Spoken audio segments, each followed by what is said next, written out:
મારું નામ આર્યન છે. હું બહુ ગરીબ હતો. હું મોટા બંગલામાં ચોકીદાર તરીકે કામ કરતો હતો. મને બહુ મુશ્કેલીથી નોકરી મળી. આ નોકરી મારા માટે ખૂબ જ અહેમ હતી, કારણ કે હું ભણેલો પણ ન હતો. મારો પરિવાર ગામમાં રહેતો હતો. આમ તો અમે 2 ભાઈઓ હતા, પણ મારો નાનો ભાઈ જન્મથી જ લંગડો હતો. તેના પગમાં પોલિયો થયો હતો, તેથી તે અમારા પરિવાર માટે કંઈ કરી શક્યો નહીં. મારા પિતાજી બહુ બીમાર થઈ ગયા હતા. તેને સારવારની જરૂર હતી. માતા લોકોના ઘર સાફ કરી અને વાસણો સાફ કરીને પોતાનું ગુજરાન ચલાવતી હતી. હવે હું યુવાન થઈ ગયો હતો. છેવટે હું મારી માતાને ક્યાં સુધી કામ પર રાખી શકું? તેથી હું કામ શોધવા શહેરમાં આવ્યો. મેં અહીં ઘણા મહિનાઓ સુધી સહન કર્યું. મારા ગામનો એક મિત્ર કામ કરવા શહેરમાં આવ્યો હતો, પરંતુ તે એક કારખાનામાં કામ કરતો હતો. મને ફેક્ટરીમાં કામ નહોતું મળ્યું, કારણ કે તેની ફેક્ટરીમાં કામદારોની હવે જરૂર ન હતી. મને મારા મિત્ર સાથે તેની ફેક્ટરીમાં કામ કરવાની આશા હતી, પરંતુ હું લાંબા સમય સુધી અહીં ભટકતો રહ્યો. પછી મારા મિત્રે મને આ બંગલા વિશે કહ્યું. આ બંગલાના માલિકને વિશ્વસનીય ચોકીદારની જરૂર હતી. અહીંના માલિકે મને નોકરી પર રાખ્યો. હવે મને આ બંગલામાં ચોકીદાર તરીકે કામ કરતા 1 વર્ષ થઈ ગયું હતું. આ બંગલો બહુ મોટા ઉદ્યોગપતિનો હતો. તે તેની પત્ની અને તેની પુત્રી સાથે અહીં રહેતા હતા અને કામ માટે શહેરની બહાર પણ જતા હતા. તેથી તેણે તેના ઘરે કોઈ મોટી મુશ્કેલી ન આવે તે માટે તેના ડ્રાઈવર, નોકર અને ચોકીદારને પણ વિશ્વાસપાત્ર રાખ્યા હતા. તેથી તેના ઘરના દરેક ખૂણા પર કેમેરા લગાવવામાં આવ્યા હતા. માલિક તેની પુત્રીને સૌથી વધુ પ્રેમ કરતા હતા. તેમને એક જ પુત્રી હતી, જેનું નામ શનાયા હતું. કહેવા માટે શનાયા મેડમ તેની માતા સાથે ઘરમાં રહેતી હતી, પરંતુ માલિક તો પણ શનાયા મેડમ માટે પરેશાન રહેતા અને તેને ખૂબ પ્રેમ કરતા હતા. શનાયા મેડમ ખૂબ જ સુંદર હતી અને ખૂબ ભણેલી પણ હતી, પરંતુ જ્યારથી હું અહીં નોકરી કરતો હતો, મેં જોયું કે મેડમ ખૂબ બીમાર રહેતા. અહીંના વૃદ્ધ ચોકીદારે મને કહ્યું હતું, મેડમ અભ્યાસ પૂરો કરીને વિદેશથી પરત ફર્યા છે અને છેલ્લા 2 વર્ષથી બીમાર છે. માલિકે મોટા ડૉક્ટરો દ્વારા તેની સારવાર કરાવી. તેને સારવાર માટે વિદેશ પણ લઈ ગયા, પરંતુ શનાયા મેડમની બીમારીની જાણ થતી ન હતી. માલિકના એક ફેમિલી ડૉક્ટર પણ હતા, જેનું નામ ડૉક્ટર ત્યાગી હતું. માલિક દર વખતે તે ડૉક્ટરને મેડમની તબિયત વિશે પૂછતા હતા. માલિકની દીકરી લાખમાં એક હતી.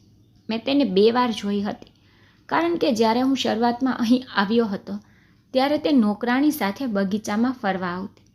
નોકરાણી તેમને પકડીને ચક્કર લગાવતી હતી.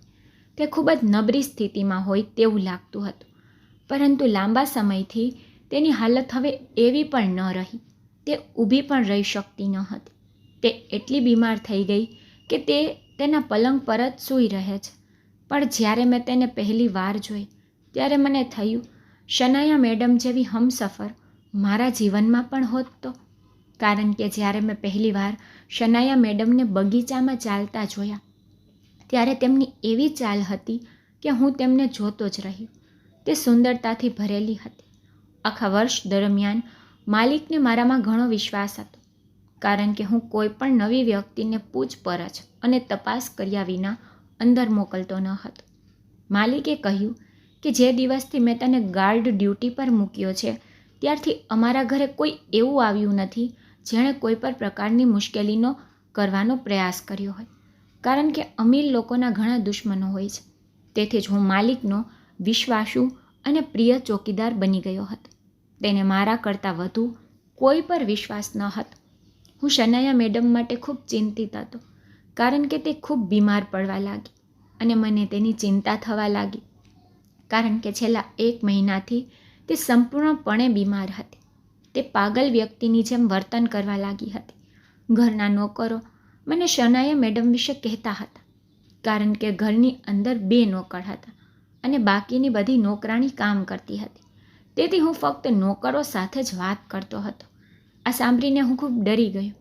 જ્યારે પણ હું મેડમ વિશે સાંભળતો ત્યારે મારા હૃદયમાં તેમના માટે ઊંડો અફસોસ થતો. ભગવાન જાણે કે તે કયા રોગથી પીડિત હતી. કે તેની સારવાર શક્ય ન હતી. થોડા દિવસો પછી માલિકે મને તેની પાસે બોલાવ્યો. તેણે મને કહ્યું કે હું તમારી જગ્યાએ બીજા ચોકીદારની નિમણૂક કરું છું. તેણે જે કહ્યું તે સાંભળીને મને આશ્ચર્ય થયું. મેં કહ્યું, માલિક, આ તમે શું કહો છો? શું મેં કંઈ ભૂલ કરી છે કે નોકરી એ મારો રોજગાર છે? મને બીજે સારી નોકરી નહીં મળે? મારી વાત સાંભળીને માલિકે કહ્યું, ચિંતા કરીશ નહીં. ખરેખર તો તમે બંગલાની બહાર ચોકીદારી કરો છો, પણ મારે બીજા ચોકીદારની જરૂર છે. મને ઘરના નોકરોમાં કંઈક ખોટું દેખાય છે. શું આ લોકો મારી દીકરીના રૂમમાં મારી પાછળથી જતા તો નથી ને? તમારી માલકીન પણ આખો દિવસ ક્યાંક વ્યસ્ત રહે છે.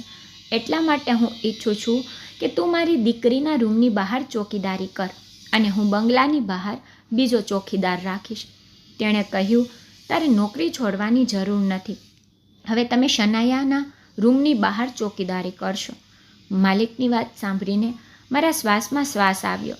મને કામ કરવામાં પણ કોઈ વાંધો ન હતો. માલિકે કહ્યું કે મારે તમારા જેવા ભરોસાપાત્ર ચોકીદારની જરૂર છે. જો તમે કોઈને જાણતા હો તો મને જણાવજો. મેં માલિકને મારા મિત્ર વિશે કહ્યું, જે શહેરમાં રહેતો હતો અને લાંબા સમયથી કામ માટે શોધ કરતો હતો. તેની પૂછપરછ કર્યા બાદ બંગલાના માલિકે તેને ચોકીદારી માટે રાખ્યો હતો અને મને શનાયા મેડમના રૂમની બહાર ચોકીદારી કરવા કહ્યું હતું. હવે હું મેડમના રૂમની બહાર ચોકીદારી કરતો હતો. શનાયા મેડમ જોશથી ઉધરસ ખાતી હતી. તે ઘણી મુશ્કેલીમાં હતી. તેના ગળામાંથી વિચિત્ર અવાજો આવતા. તેને જોયા પછી હું ડરી જતો. મેં ક્યારેય કોઈ સ્ત્રીને આવી પીડામાં જોઈ ન હતી. ક્યારેક હું મેડમને જોવા રૂમની અંદર છુપી રીતે જોતો. આજે પણ મેડમ ઉધરસ ખાતી હતી. હું રૂમની અંદર જોવા જઈ રહ્યો હતો ત્યારે અચાનક માલિક દોડીને આવી ગયા અને તેની પુત્રીને દવા આપી. એ પછી શનાયા મેડમનો અવાજ આવતો બંધ થઈ ગયો. કદાચ દવા લીધા પછી તેને થોડી રાહત મળી હશે. પણ માલિક રૂમમાંથી બહાર આવ્યા અને મારી સાથે વાત કરવા લાગ્યા કે આર્યન, હું કપડાં બદલવા જાઉં છું. તમે નોકરને ઝડપથી કાર બહાર કાઢવા માટે કહો. આજે મારે કોઈ અગત્યના કામ માટે જવું પડશે. હું માલિકની વાત સાંભળીને જ ડરી ગયો. માલિક શું કરવા જઈ રહ્યા હતા? મેં ડ્રાઈવરને કહ્યું કે કાર બહાર કાઢો. થોડી વારમાં માલિક આવી રહ્યા છે. માલિક લગભગ 2 કલાક પછી પાછા આવ્યા. હું માલિકની અંગત બાબતોમાં બહુ દખલગીરી ન કરતો. તેથી મેં ડ્રાઈવરને પૂછ્યું કે માલિક ક્યાં ગયા હતા.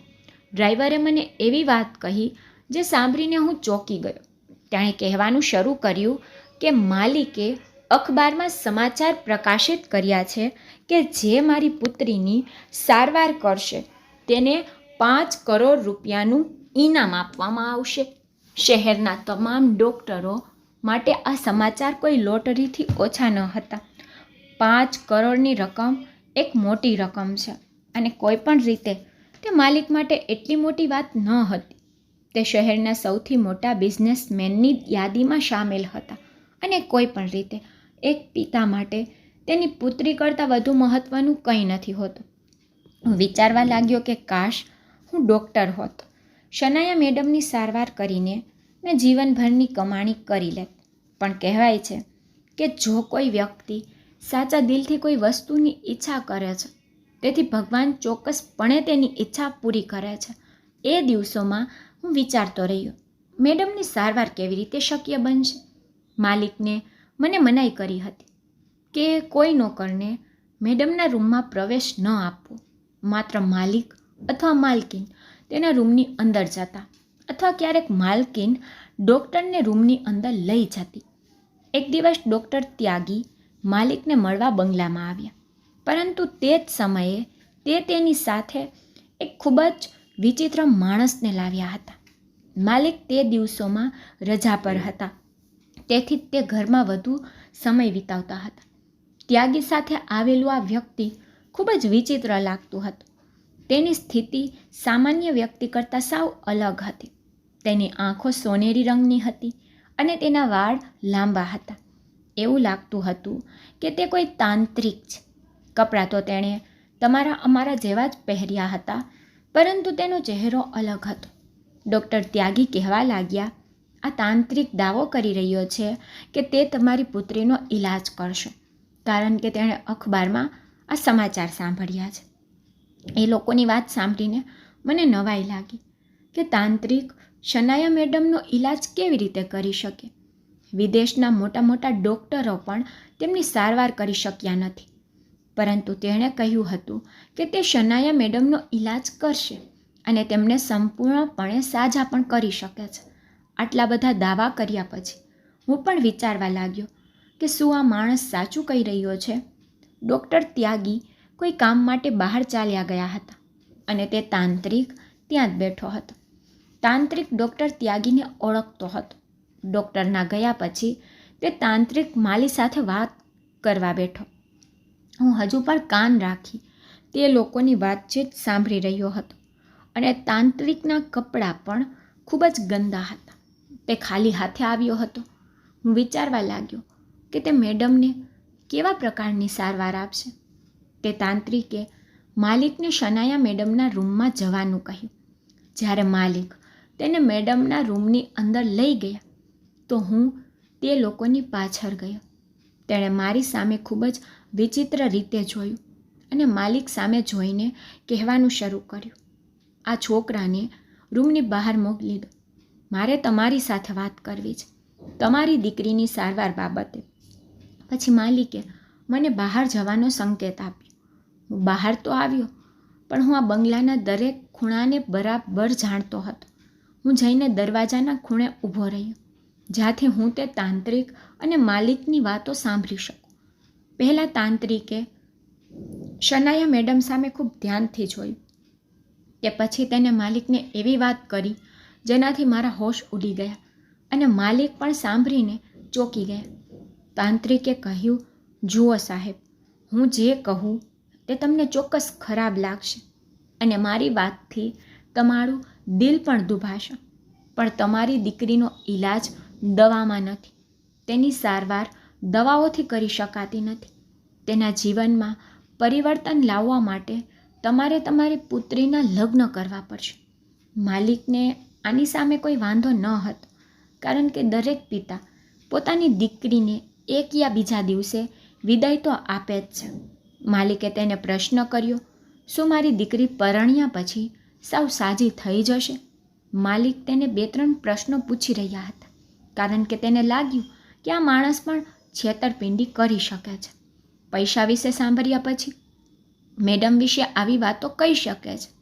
જ્યારે તે વ્યક્તિએ અમને શનાયા મેડમના ભૂતકાળ વિશે એવી કેટલીક વાતો કહી, ત્યારે મને અને માલિકને ખાતરી થઈ ગઈ કે તે એક મહાન તાંત્રિક છે. તેણે શનાયા મેડમને પહેલી વાર જોયા હતા અને તેણે જણાવ્યું હતું કે તેનો જન્મ ક્યારે અને ક્યાં થયો હતો અને લંડનમાં તેનો પહેલીવાર અકસ્માત થયો હતો. આ ઘટના ત્યારે બની જ્યારે તે તેના મિત્રો સાથે રસ્તા પર ચાલી રહી હતી. માલિકે તે માણસ પર વિશ્વાસ કરવાનું શરૂ કરી દીધું હતું, કારણ કે તેણે શનાયા મેડમના કેટલાક રહસ્યો માલિકને કહી દીધા હતા જે કોઈ જાણતું ન હતું. પણ તે તાંત્રિક બીજી એવી વાત કરી જેનાથી માલિક ગુસ્સે થઈ ગયા. જ્યારે તે વ્યક્તિએ કહ્યું કે તમારે તમારી દીકરીના લગ્ન કોઈ અમીર પરિવારમાં ન કરવા, પણ ગરીબ પરિવારમાં કરવા, તેવા માણસ સાથે કરવા જેણે શરૂઆતથી જ સમસ્યાઓ જોઈ હોય અને જે તમારી દીકરીને ખુશ ન રાખી શકે. આ સાંભળીને માલિકને થયું તે તેનું મોં તોડી નાખે. તે પાગલની જેમ વાત કરી રહ્યો હતો. મેડમ પહેલાંથી વધુ બીમાર હતા, જે કોઈ સમસ્યાથી ઓછું ન હતું, પરંતુ જો તેણીએ ગરીબ છોકરા સાથે લગ્ન કર્યા તો તેણીને વધુ મુશ્કેલીનો સામનો કરવો પડી શકે છે, કારણ કે માલિકે તેને શરૂઆતથી જ લક્ઝરી જીવન આપ્યું હતું અને પછી લગ્ન એ મજાક નહીં પણ આખી જિંદગીનો નિર્ણય હતો. તેથી જ મેડમ ગરીબ વ્યક્તિ સાથે પોતાનું જીવન જીવી શકે નહીં અને આ દુનિયામાં ગરીબોની કોઈ કમી નથી. તે તેની પુત્રી માટે સૌથી ગરીબ સંબંધો મેળવી શક્યા હોત, પરંતુ તે એક અમીર પિતા હતા. તેની દીકરીને ગરીબીનું જીવન જીવતા કેમ જોઈ શકે? પેલા માણસે કહ્યું, જો તમે આ કરવા તૈયાર હો તો જ તમારી દીકરી સારી થશે અને તેની સારવાર પણ શક્ય બનશે. નહીંતર તમે તમારી દીકરીને આ હાલતમાં જોતા રહેશો અને પછી તે આ દુનિયામાંથી જતી રહેશે. આ સાંભળીને માલિક પરેશાન થઈ ગયા અને તેનાથી ગુસ્સે પણ થઈ ગયા. તેણે કહ્યું, શું તમે પાગલ થઈ ગયા છો? શું તમે ઈચ્છો છો કે હું મારી દીકરીના લગ્ન કોઈ ગરીબ વ્યક્તિ સાથે કરું, જેથી તેનું જીવન બગડે? તે આ રીતે બીમાર રહે અને મળી જાય તો સારું, પણ હું મારી દીકરીના લગ્ન કોઈ ગરીબ અભણ વ્યક્તિ સાથે તો નહીં જ કરું. પેલો માણસ કહેવા લાગ્યો, હવે તે તમારી પસંદગી છે. હું એમ નથી કહેતો કે તમે એવા ગરીબ છોકરા સાથે લગ્ન કરો જેની સાથે તમારી દીકરી મુશ્કેલીમાં મુકાઈ જશે. કેટલાક ગરીબ લોકો એવા છે જે ગરીબીમાં પણ ખુશીથી જીવી રહ્યા છે. તમારે તમારી દીકરી માટે એવો સંબંધ શોધવો જોઈએ જે ચોક્કસપણે તમારી દીકરીને ગરીબીમાં રાખશે, પણ તેની બધી ઈચ્છાઓ પૂરી કરે અને તમારી દીકરી ત્યાં પણ ખુશ રહી શકે. પણ તમારી દીકરીનો એક જ ઈલાજ છે કે તમે તમારી દીકરીના લગ્ન કરો, નહીંતર તેને શું થશે તે તમને ખબર છે. તેને કહ્યું કે તમે મારા દેખાવ પર ન જાઓ, હું ખૂબ જ અલગ માણસ છું. આટલું કહીને તે ચૂપ થઈ ગયો. પછી તેણે માલિકને શું કહ્યું તે મને ખબર નથી. હું આખી વાત સાંભળી શકતો ન હતો. માલિક ખૂબ ગુસ્સામાં દેખાતા હતા, પણ પછી અચાનક તે માણસની વાત સાંભળીને તેને રાહત થઈ. એવું લાગતું હતું કે માલિકે બધું સ્વીકારી લીધું છે. થોડી વાર પછી તાંત્રિક રૂમની બહાર નીકળી ગયો. તાંત્રિકના ગયા પછી માલિકે મને ઈશારો કરીને તેના રૂમમાં બોલાવ્યો અને તે પોતે પણ તેના રૂમમાં ગયા. હું તેમની પાછળ તેમના રૂમમાં ગયો. પછી માલિકે મને રૂમનો દરવાજો બંધ કરવાનું કહ્યું અને પોતે સોફા પર બેસી ગયા. તેણે મને તેની સામે બેસવાનું પણ કહ્યું. તેણે મારા પરિવાર વિશે પૂછવાનું શરૂ કર્યું. પૂછવા લાગ્યા, તમે ક્યાં સુધી ભણ્યા છો? શું કામ કર્યું છે? તમારા પિતા શું કામ કરે છે? તેઓ મારા આખા કુટુંબની વિગતો માંગતા હતા. તેને એક પછી એક ઘણા પ્રશ્નો પૂછ્યા. મેં એક પછી એક તેના તમામ પ્રશ્નોના જવાબ આપ્યા હતા. તેણે મને કહ્યું કે તે મને ખૂબ જ પસંદ કરે છે અને તમે દેખાવમાં સારા છો. તમે ગરીબ લોકોના કપડાં પહેરો છો, પરંતુ જો તમે અમીર હોત અને અમીર જેવા પોશાક પહેરો તો તમે એટલા સારા દેખાતા હોત. આમ તો તમે હજી પણ સારા જ દેખાવ છો. અમારા ઘરમાં મારા ઘણા નોકર છે, પણ તમે હંમેશા મને સાથ આપ્યો છે. હંમેશા બંગલાના આદર માટે ઘણું કર્યું છે. તમે તમારા કામને પણ તમારી ફરજ ગણી છે. હું તમારી સાથે ખૂબ જ ખુશ છું. હું સમજી શકતો ન હતો કે માલિકને શું થયું. તે અચાનક આવી વિચિત્ર વાતો કેમ બોલી રહ્યા હતા. હું જલ્દી સમજી ગયો કે તે અચાનક મારા પર આટલા દયાળુ કેમ હતા. પણ હું આવું સપનામાં પણ વિચારી ન શકું. મારા પરિવારના બધા સભ્યોનું પૂછ્યા પછી તેઓએ મને કંઈક વિચિત્ર કહ્યું. તેણે કહેવાનું શરૂ કર્યું કે હું તમને કાલે 10 લાખ રૂપિયા આપીશ. તમે તેને તમારા ઘરે મોકલો અને તમારા ઘરની બધી સમસ્યાઓ દૂર થઈ જશે. માલિકે જે કહ્યું તે સાંભળીને હું દંગ રહી ગયો, કારણ કે 10 લાખ રૂપિયાની રકમ મારા માટે ઘણી મોટી હતી. હું સમજી ગયો કે માલિક મારી પાસેથી શું ઈચ્છે છે, કારણ કે તે તેની પુત્રી માટે મને પસંદ કરવા માંગતા હતા. તેને મારા પર સૌથી વધુ વિશ્વાસ હતો, તેથી જ તેણે મને તેની પુત્રી માટે પસંદ કર્યો. તેણે કહ્યું કે હું તમને ખૂબ જ પસંદ કરું છું. હું મારી દીકરીના લગ્ન તારી સાથે કરવા માંગુ છું. જો તું તેની સાથે લગ્ન કરીશ તો તેની તબિયત પણ સુધરશે. આર્યન, મારા દીકરા, તું મારી દીકરી સાથે લગ્ન કરવા તૈયાર છે? હું આશા રાખું છું કે તમે ના પાડીને મને નિરાશ કરશો નહીં, પરંતુ સંમત થશો. માલિકનું બદલાયેલું વર્તન જોઈને મારા હાથ પગ ફૂલાઈ ગયા. તેની દીકરી અને મારામાં દુનિયાનો તફાવત હતો, પણ મેં હિંમત ભેગી કરી અને માલિકની દીકરી સાથે લગ્ન કરવાની હા પાડી, કારણ કે બીમારીમાં પણ તે ખૂબ જ સુંદર દેખાતી હતી. પરંતુ હું તે સમજી શક્યો નહીં કે મારી સાથે લગ્ન કર્યા પછી મેડમનો રોગ કેવી રીતે દૂર થઈ શકે. ન તો હું બહુ સારો હતો અને ન તો મારામાં એવો કોઈ ગુણ હતો જેથી હું મેડમના લાયક બનું. કોઈ પણ સંજોગોમાં હું મેડમ સાથે લગ્ન કરવાની ના પાડી શક્યો નહીં, કારણ કે તે મને પહેલા દિવસથી જ પસંદ હતી, પરંતુ તે બીમાર હતી અને હું આનાથી ખૂબ જ ડરી ગયો હતો. પરંતુ માલિક ત્યાં હોવાથી હું ખૂબ જ મજબૂતી અનુભવવા લાગ્યો.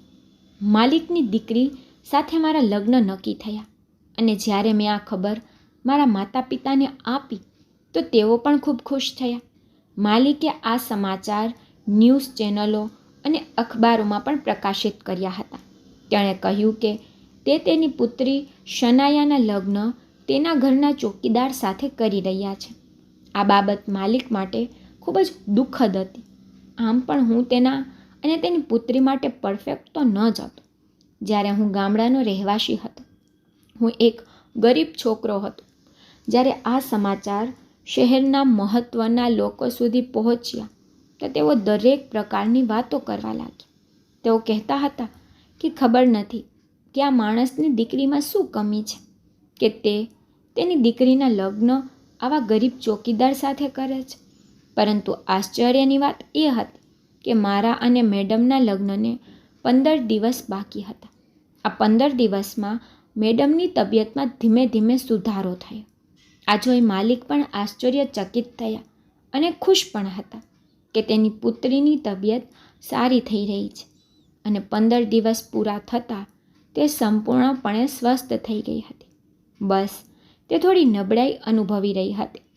હું પણ શનાયા મેડમની તબિયત વિશે વિચારીને ચિંતિત થઈ રહ્યો હતો કે તે કેવી રીતે સ્વસ્થ થઈ રહી છે, કારણ કે ન તો તેની ખાવાની આદતોમાં કોઈ ફેરફાર થયો હતો કે ન તો તે કોઈ દવાઓ લઈ રહી હતી.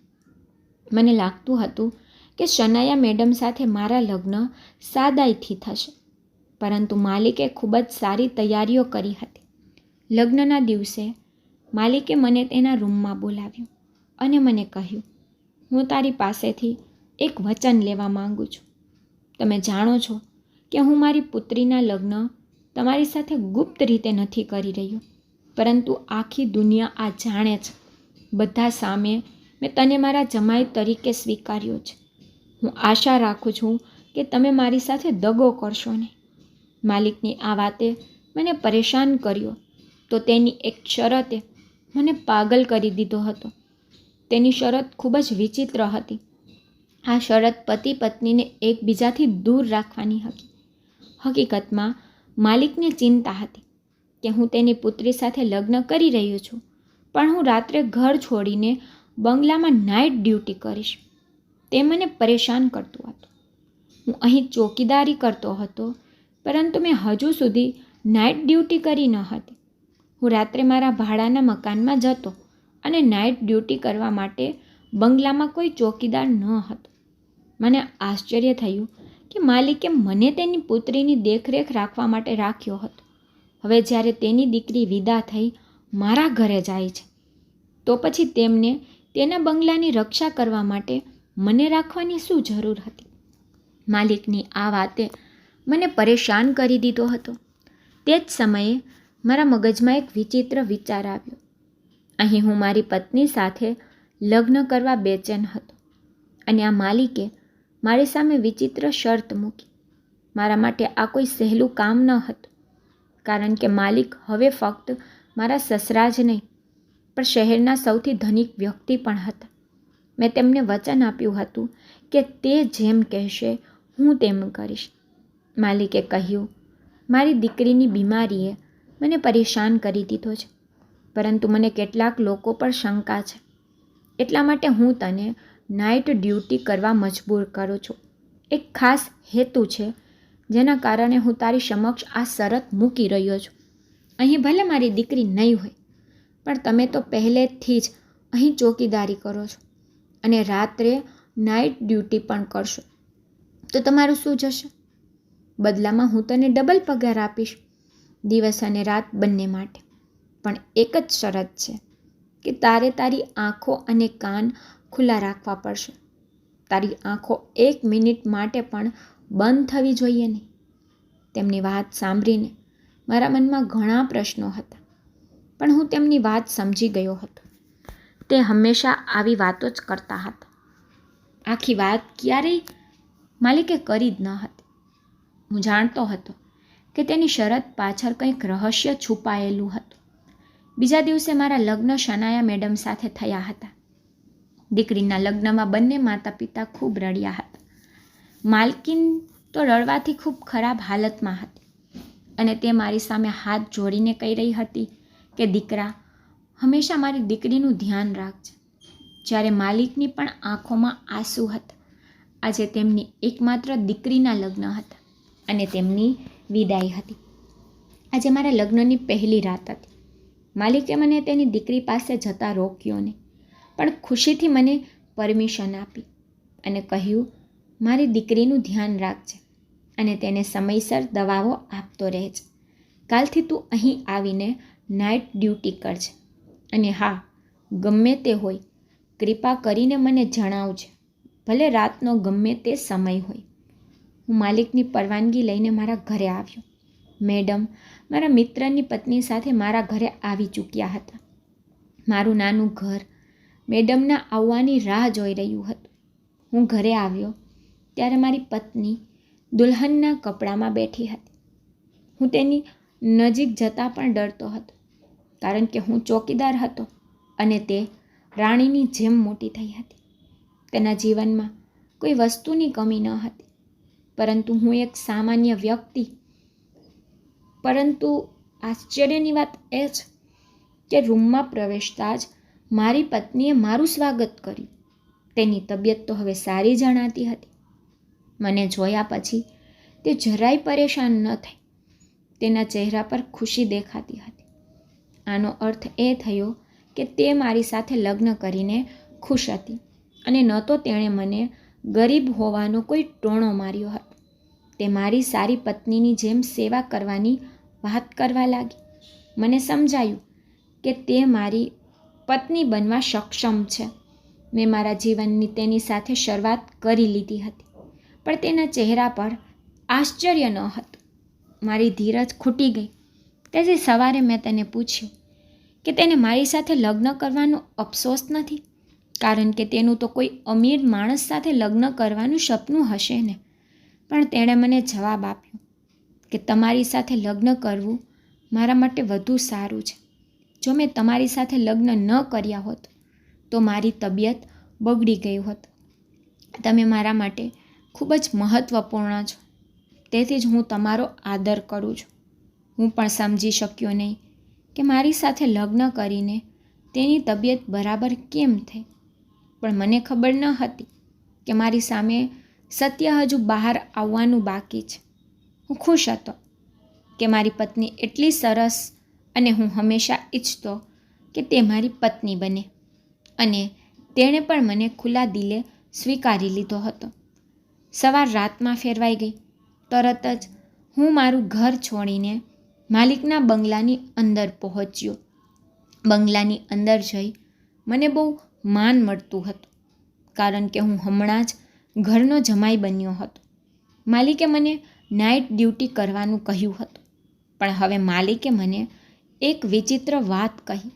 તેણે કહ્યું કે તમે બહાર કોઈને કહેશો નહીં કે તમે અહીં નાઇટ ડ્યુટી કરવા આવ્યા છો. તમે આગળ ક્વાર્ટર છે, તે ક્વાર્ટરની બારીમાંથી બંગલાની રક્ષા કરજો, કારણ કે હું નથી ઈચ્છતો કે કોઈને ખબર પડે કે તે તમારા સાસરિયાના ઘરે નોકરી કરો છો. હું ક્વાર્ટરમાં ગયો અને તેની બારી પાસે બેસી ગયો. ક્વાર્ટરની બારીમાંથી બંગલાનો ગેટ સ્પષ્ટ દેખાતો હતો. માત્ર 2 કલાક જ વીતી ગઈ હતી જ્યારે મેં એક અજીબ વસ્તુ જોઈ, જે મને આશ્ચર્યચકિત કરી દીધો. રાતના લગભગ 3 વાગ્યા હતા જ્યારે હળવો અવાજ આવ્યો. તો મેં ધ્યાનથી જોયું તો હું ચોંકી ગયો. આ તો એ જ માણસ હતો, એ જ તાંત્રિક જે ડૉક્ટર ત્યાગી સાથે આવ્યો હતો અને માલિકને પોતાની દીકરીના લગ્ન વિશે જણાવ્યું હતું. હું તેને જોતાની સાથે જ તેને ઓળખી લીધો અને તેને આ રીતે અંદર ઘૂસતો જોઈ મને આશ્ચર્ય થયું. આ એ જ તાંત્રિક હતો, પણ અહીં તેનું શું કામ છે? એ પહેલા માણસ મારી નજરથી અદૃશ્ય થઈ જાય. હું ક્વાર્ટરમાંથી બહાર આવ્યો, પણ હું તેને પકડી શકું તે પહેલાં જ તે ચાલતા ચાલતા ચોરી છુપીથી બારીમાંથી બંગલાની અંદર કૂદી ગયો અને માલિકના રૂમની પાછળની બાજુએ ગયો. મેં જોયું કે માલિકના રૂમનો દરવાજો ખુલ્લો હતો, પણ હું માલકીનની હાજરીમાં રૂમની અંદર જવા માંગતો ન હતો. પરંતુ જ્યારે મારી નજર માલિકના રૂમમાં ગઈ તો મેં જોયું કે બેડ પર માત્ર માલિક જ હાજર હતા. ત્યાં માલકીન તો ન હતી. હું ચૂપચાપ માલિકના રૂમમાં ગયો અને તેને જગાડ્યા. માલિક ગભરાવાને બદલે ચૂપચાપ ઊભા થઈને બહાર આવ્યા. પછી મારી સામેનો નજારો જોતા જ મારા પગ નીચેથી જમીન નીકળી ગઈ, કારણ કે મેં જે જોયું તે મારી સમજની બહાર હતું. માલિકની પત્ની અને તે તાંત્રિક એકબીજા સાથે શાંતિથી વાત કરી રહ્યા હતા અને જાણે કંઈ પૈસાની આપ-લે કરી રહ્યા હોય એવું લાગતું હતું. માલિકની પત્નીને જોઈને એવું લાગતું હતું કે તે આવા લોકો સાથે વાત પણ કરતી હશે, પરંતુ તેણે આવા લોકોને તેની નજીક આવવા પણ ન દીધા હતા. પણ આજે હું જે જોઈ રહ્યો હતો એ જોઈને મારી આંખો પર વિશ્વાસ ન કરી શક્યો. માલિકે જઈને બંનેને રંગે હાથે પકડી લીધા. જ્યારે માલિકે તેની પત્નીની તરફ જોયું ત્યારે માલકીન ગભરાઈ ગઈ. તેણે કહ્યું, તમે શું કરો છો અને તમે આ માણસ સાથે શું વાત કરો છો? તમે તેને અહીં કેમ બોલાવ્યો છે અને તે પણ રાતના આ સમયે? માલકીન પાસે આ પ્રશ્નનો કોઈ જવાબ ન હતો. માલિક તેની પત્નીને કોઈ પુરાવા વિના કંઈ કહી શકતા ન હતા. તેથી તેઓએ મને કહ્યું કે તાંત્રિકને પકડીને સ્ટોર રૂમમાં બંધ કરી દે. તેને એટલો માર કે તે માણસ પણ જ્યાં સુધી સત્ય ન બોલે કે તે અહીં શું કરવા આવ્યો છે ત્યાં સુધી તેને છોડવો નહીં. તે તાંત્રિક ગભરાઈ ગયો. તેના ચહેરા પર પરસેવો સ્પષ્ટ દેખાતો હતો. અચાનક તેને કહ્યું કે મને માફ કરો સાહેબ, મારાથી બહુ મોટી ભૂલ થઈ છે, પણ હું એકલો જ આમાં મળેલો નથી. તમારી પત્ની પણ સાથે હતી.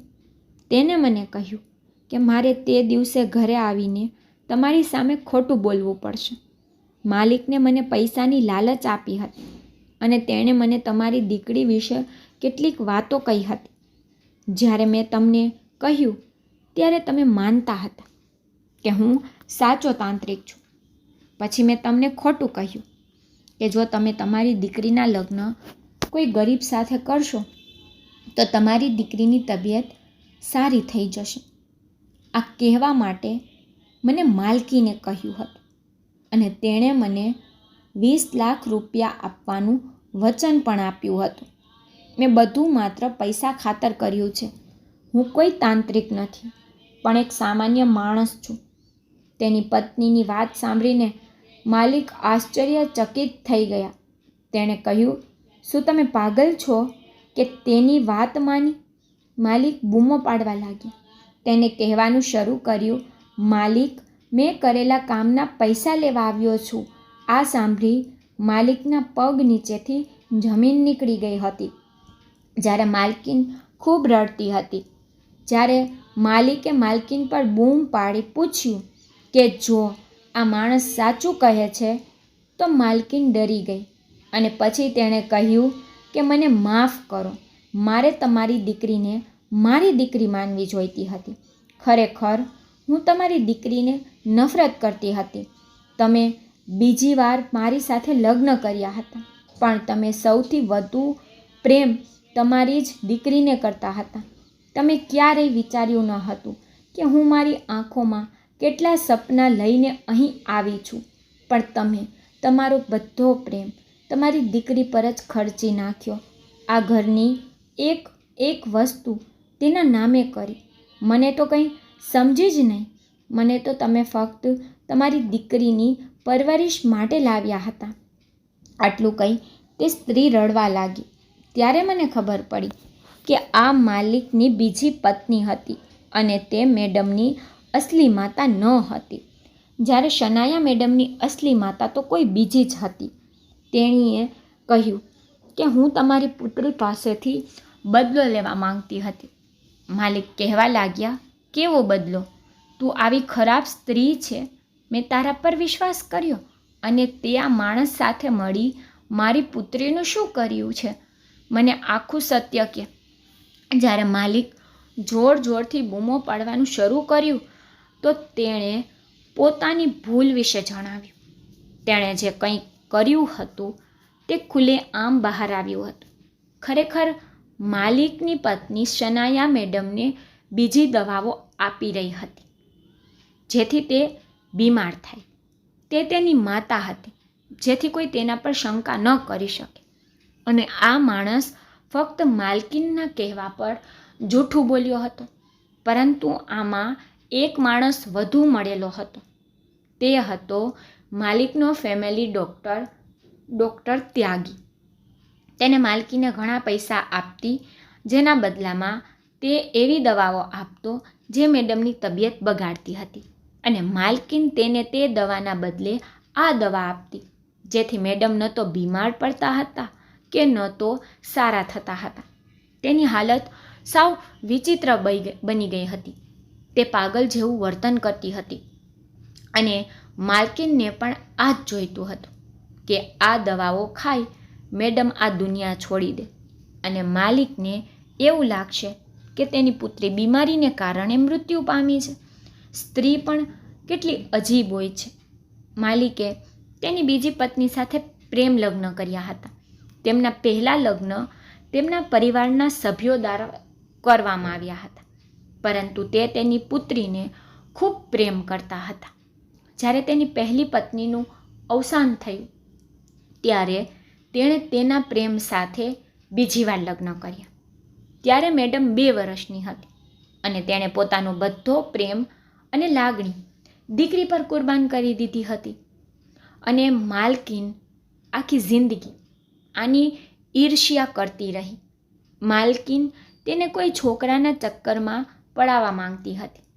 એને જોતું હતું કે મેડમ કોઈ રીતે કોઈ છોકરાના અફેરમાં ફસાઈ જાય, જેના કારણે માલિક તેને ઘરની બહાર કાઢી મૂકે અને તેની મિલકતમાંથી પણ કાઢી નાખે. પણ મેડમ ખૂબ જ સરસ છોકરી હતી. તેણે ક્યારેય તેના પિતાના સન્માનને ઠેસ પહોંચાડવાનું વિચાર્યું પણ ન હતું. જો આવું ન થયું તો માલકીને ડૉક્ટર ત્યાગી અને આ માણસ સાથે મળીને તેની આવી હાલત કરી. માલિક તેની પુત્રીની બીમારીને કારણે ખૂબ જ થાકી ગયા હતા. તેણે આ તાંત્રિકની વાતમાં આવીને મને તેની દીકરી સાથે પરણાવી દીધો. આ બધું સાંભળીને માલિક રડવા લાગ્યા અને મેં તેને પહેલી વખત રડતા જોયા હતા. ત્યારે મને સમજાયું કે દીકરીના પિતા ખરેખર ખૂબ નબળા હોય છે. ભગવાન દરેક દીકરીઓનું નસીબ સારું કરે અને તેમને પોતપોતાના ઘરમાં ખુશ રાખે. આ બધા પછી મેં માલિકને ખાતરી આપી હતી કે હું મેડમને ખૂબ પ્રેમ કરું છું. હું તમારી દીકરીને દુનિયાની દરેક ખુશી આપવાનો પ્રયત્ન કરું છું. મારા માટે શનાયા સાથે લગ્ન એ ખૂબ જ નસીબની બાબત છે. દુનિયા ભલે બદલાઈ જાય, પણ હું તમારી દીકરીને કોઈ તકલીફ નહીં પડવા દઉં. આ હું તમને વચન આપું છું.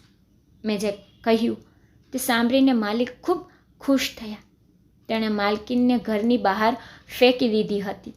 માલિકે તેની પત્ની, ડૉક્ટર અને તે તાંત્રિક ત્રણેય શખ્સોને પોલીસને હવાલે કરી દીધા હતા. આ બંગલો તો પહેલેથી જ શનાયા મેડમના નામે હતો. માલિકે અમને બંનેને આ ઘરમાં રહેવાનું કહ્યું. હું મારી પત્ની સાથે હવે સુખી જીવન જીવી રહ્યો છું અને મારી પત્ની સંપૂર્ણપણે સ્વસ્થ થઈ ગઈ છે.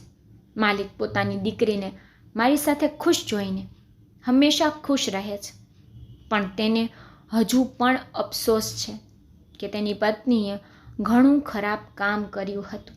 પરંતુ તેની પત્ની આજે જેલમાં ચક્કી પીસે છે અને તે તેના કૃત્યની સજા ભોગવી રહી છે. તો જો તમને મારી સ્ટોરી પસંદ આવી હોય તો લાઈક, શેર, સબસ્ક્રાઈબ જરૂરથી કરજો અને કમેન્ટમાં મને જરૂરથી કહેજો કે તમને મારી સ્ટોરી કેવી લાગે છે. Thank you.